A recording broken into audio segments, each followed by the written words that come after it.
안녕하세요. 함께 지어져가는 교회 성도 여러분들, 주님의 이름으로 여러분들을 문안합니다. 오늘은 베드로전서 2장 4절부터 8절까지 말씀에 대해 함께 공부해 보도록 하겠습니다. 지난 시간 1절부터 3절까지의 말씀에 대해 함께 생각을 나누면서 교회라는 공동체 안에 있는 각 개인은 구원을 받았다는 것에서 끝나는 것이 아니라 구원을 받았지만 그 구원을 보다 온전하게 이루기 위해서 지속적으로 신앙의 성장을 가져야 한다라고 함께 생각해 보았었죠. 1절부터 3절까지 베드로의 관심이 교회 안에 있는 한 성도, 각 개인의 구원의 성장이었다면 이제 4절부터 베드로는 시선을 교회라는 공동체에 주목하기 시작을 합니다. 교회가 어떤 공동체인지를 설명하는 오늘의 핵심적인 단어는 바로 4절과 5절에 반복적으로 등장하고 있는 산돌이라는 표현입니다. 본문에서는 이 산돌이 바로 예수님이시다라고 이야기를 하고 있죠. 그러면서 이 살아있는 돌로 신령한 집이 세워진다, 건축에 관한 이야기를 하고 있습니다. 저희 교회의 표인 에베소서 2장 22절에서도 비슷한 비유가 등장을 하죠.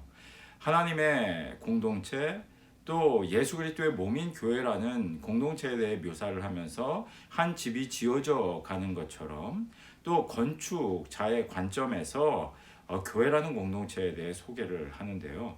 이와 같은 관점은 베드로의 독특한 관점이었다기보다는 이사야서 28장 16절과 다른 몇몇 성경의 본문들을 자유롭게 베드로가 인용하고 있는 것 같아요.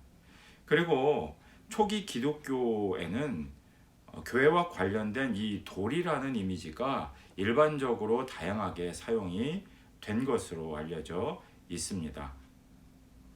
베드로에게는 마태복음 16장 18절 말씀을 우리가 참고해 보면 예수님께서 베드로에게 내가 이 반석 위에 내 교회를 세우겠다라고 말씀을 하셨기 때문에 이 돌이라는 이미지, 돌이라는 단어가 베드로에게 있어서는 매우 독특하고 특별한 단어로 여겨졌을 것이라고 우리는 추측할 수 있을 것입니다. 베드로는 이 단어를 통해서 거룩한 공동체로 지어져 가는 교회가 예전의 공동체가 혈통 중심의 유대인들 공동체, 그리고 이 공동체는 혈통 중심이었기 때문에 이방인들에 대해서 배타적이었고 혈통으로서 유대인들만 하나님의 백성이라고 여겨졌지만 이제는 이 공동체는 그런 혈통을 통해서 따라서 낳은 공동체가 아니라 바로 예수 그리스도를 믿는 신앙만 있다면 그 공동체에 속하게 되고 누구나가 하나님의 백성이 될 수 있다는 새로운 전제, 또 새로운 그런 관점을 이방인들에게 제시를 하고 있는 것이죠.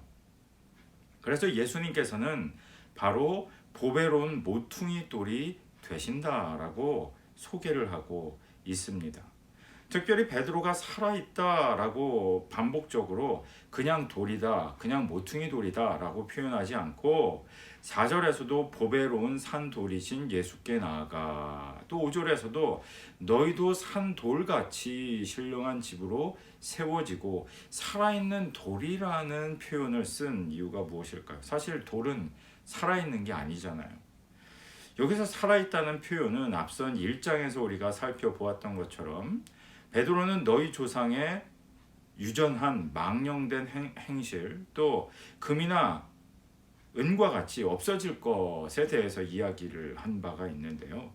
여기서 말하고 있는 조상의 그 망령된 행실이라든지 음이나 금과 같은 표현들은 나무나 돌, 또 은이나 금으로 만들어진 거짓 우상들, 거짓 신들을 의미하는 것이죠. 그러니 그러한 이미지로 대표되는 거짓 우상들이 있는데 돌로 만들어지고 뭐 금으로, 은으로 심지어 만들어졌다 하더라도 죽어 있는 것에 불과한 그런 거짓 신들을 믿는 자들이 있고 그러한 사람들이 있는데, 이제 예수 그리스도를 믿는 이 신앙의 공동체는 그 기초가 예수님께 있는데, 예수님은 죽어 있는 그런 다른 우상들과 같은 존재가 아니라 살아있는 생명의 근원이 되는 존재이다라는 점을 우리에게 이야기해 주고 있는 것이죠. 교회의 기초이시며 그 기초이신 돌이라는 이미지를 통해서 든든하게 예수 그리스도가 이 집을 바치고 있는데, 교회라는 공동체를 바치고 있는데 이것은 깨어지지 않는다. 왜? 예수님께서는 죽어있는 돌이 아니라 살아있는 생명을 공급해주는 돌이기 때문이다 라고 우리에게 이야기를 하고 있는 것입니다. 사랑하는 성도 여러분들, 모든 교회는 뛰어나든 부족하든 인원이 많든 적든 그 기초가 예수 그리스도께로 놓여져 있다는 사실을 언제나 우리가 기억할 필요가 있다는 것입니다.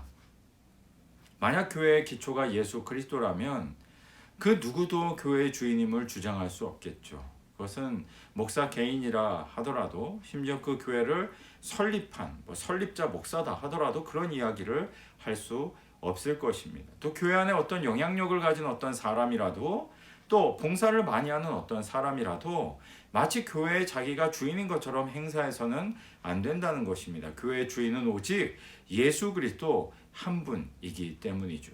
예수 그리스도의 말씀의 기초에 놓여 있고 그 교회라는 공동체에 들어온 사람이라면 누구나가 예수님의 말씀에 대해 순종할 의무가 생겨나게 된다는 것입니다. 자신의 주장을 강조하지 못하고 자신의 주장을 내세우지 못하고 오직 말씀의 기초 안에서 운영되는 공동체, 그것이 바로 영예로운 칭호를 얻을 만한 교회라는 공동체라는 사실입니다.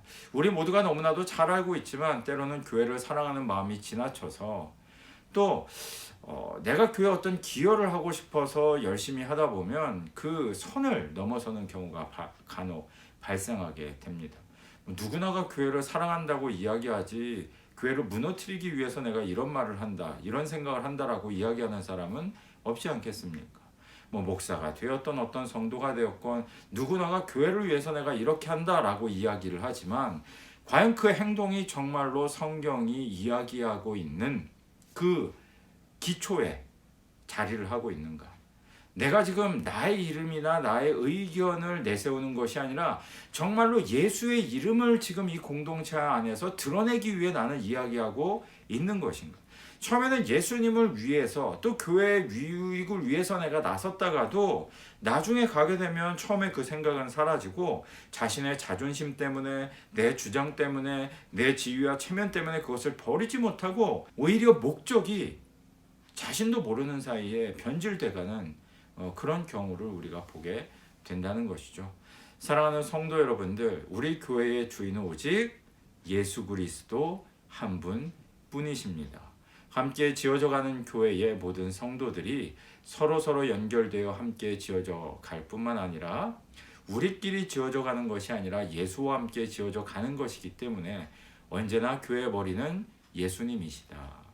인간의 모습은 잠자코 그저 겸손하게 사라져야 한다. 우리의 이름은 가리워져야 한다라는 사실을 잊지 않음으로 말미암아 언제나 예수의 이름으로 행복하고 기쁜 공동체, 흔들리지 않는 공동체, 그 기초가 예수의 이름에 놓여져 있는 공동체, 예수님께서 우리 교회의 모퉁이 돌이 되어주시는 그런 공동체가 되어지기를 주님의 이름으로 축원드리고 또한 소망합니다.